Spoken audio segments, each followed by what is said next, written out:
नमस्कार दोस्तों, स्वागत है आपका गरुड़ पुराण अध्याय 6। पिंडदान का महत्व। मृतक शरीर की आत्मा अपने सात कर्मों का लेख जोखा दूसरे लोग किया अगले जीवन के लिए नहीं ले जाती। आत्मा अपने साथ अपने कर्मों का ब्यौरा, जो कि एक चिप और जिस चित्र गुप्त भी कहा जाता है। चित्र का अर्थ तस्वीर और गुप्त का अर्थ जिसका भेद न मालूम हो। यह एक अलौकिक क्रिया और जो कि वायु द्वारा साथ जाता है और जिसे वायु चिप बोलते हैं। मृत्यु के बाद आत्मा के साथ चिपका रहता है। वह वायु आत्मा साधारण आंखों से दिखाई नहीं देती और यह अंगूठे जितनी बड़ी होती है, परंतु इसकी मोटाई नहीं दिख सकती। पूरे जीवन का ब्यौरा कार्बन वायु या हाइड्रोजन के कण पर प्राणी जो कुछ भी देखता, सुनता, बोलता, सोचता है, अंकित हो जाता है। इसमें अंकित सारी सूची यह चिप यमराज को देता है। केवल यमराज ही इस चिप को पढ़ सकता है और नष्ट भी कर सकते हैं।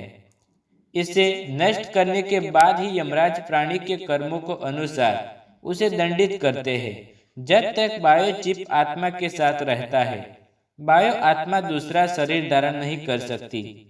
जब यह चिप बायो आत्मा से अलग किया जाता है, तब शुद्ध आत्मा अपने कर्म अनुसार दुख या सुख को भोग करके नया शरीर धारण करती है। मृत्यु उपरांत बायो आत्मा मृतक शरीर में प्रवेश करने की कोशिश करती है, परंतु यह प्रेत आत्मा मृतक शरीर उसकी अस्थियों के पास वायु में दुखी रूप से मंडराती रहती है।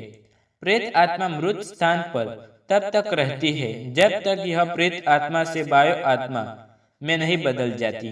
वह बायो आत्मा ही यमराज के पास जाने में सक्षम होती है।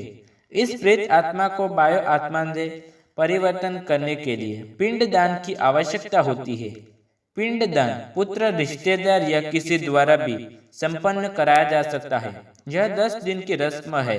पिंडों को 4 भागों में बांटा जाता है। 2 भाग पंचभूतों, एक भाग यमदूत को, एक भाग प्रेत आत्मा के लिए अर्पण किया जाता है। 9 दिन तक यह भोज खाने के बाद प्रेत आत्मा प्रेत शरीर में, जिसका नाप मनुष्य शरीर के हाथ जितना होता है, बदल जाती है और 10वें दिन इसे वो शक्ति मिलती है। इस शक्ति के साथ यह यमराज के रास्ते पर चलने को तैयार हो जाती है। इस रास्ते को मृत्यु सड़क भी कहा जाता है। पिंडदान में दी हुई लाई से प्रथम दिन सर, दूसरे दिन गर्दन कंधे, तीसरे दिन हृदय, चौथे दिन पीठ, 5वें दिन धुनी, 6वें दिन कुल्हे गुप्त अंग, 7वें दिन जांग, 8वें दिन घुटने, 9वें दिन पैर, 10वें दिन भूख प्यास। यह निवाचित्र प्रेत शरीर भूख प्यास से दुखी 11वें 12 दिन तक भोजन करता है।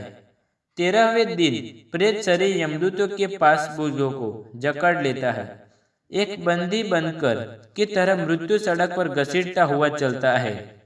यम नगरी की दूरी 86,000 योजन, योजन 15 किमी लगभग है और एक दिन रात में 237 योजन चलना पड़ता है। 16 पैर रास्ते में अनेक प्रकार के यातायात दुर्लभ रास्ते, भयानक पीड़ाएं 11 महीनों तक सहते हुए यमराज का राज्य शुरू होता है। वहां से यम नगरी का रास्ता शुरू होता है, जो कि इसी भी कष्टदायी है। टिप्पणी: कई विद्वानों का मत है कि यह प्रेत आत्मा वायु की सहायता से चलती है और हम समझ सकते हैं कि जो वायु प्रेत आत्मा को लेकर चलती है, उसे कई प्रकार के वातावरण जैसे बदबू, नदी, पहाड़, ठंडी, गर्मी, जानवर आदि के पास से निकलना पड़ता है।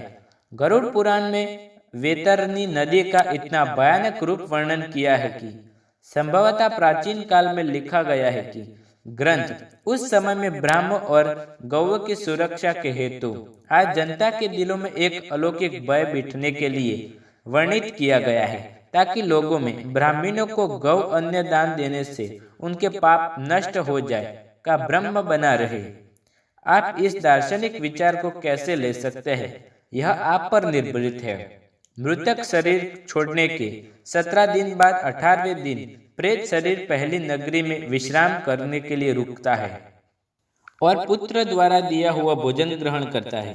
इस तरह सब नगरियों को पर करता हुआ एक वर्ष के अंत में बाहुभेपुर नगरी पहुंचकर प्रेत शरीर अपने शरीर को छोड़कर अंगूठे के नाप का शरीर धारण कर लेता है।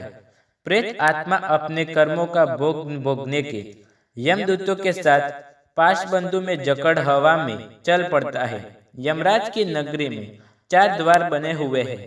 इनमें से पाप कर्मी दक्षिण द्वार में यह यमराज की राजधानी की ओर प्रस्थान करते हैं।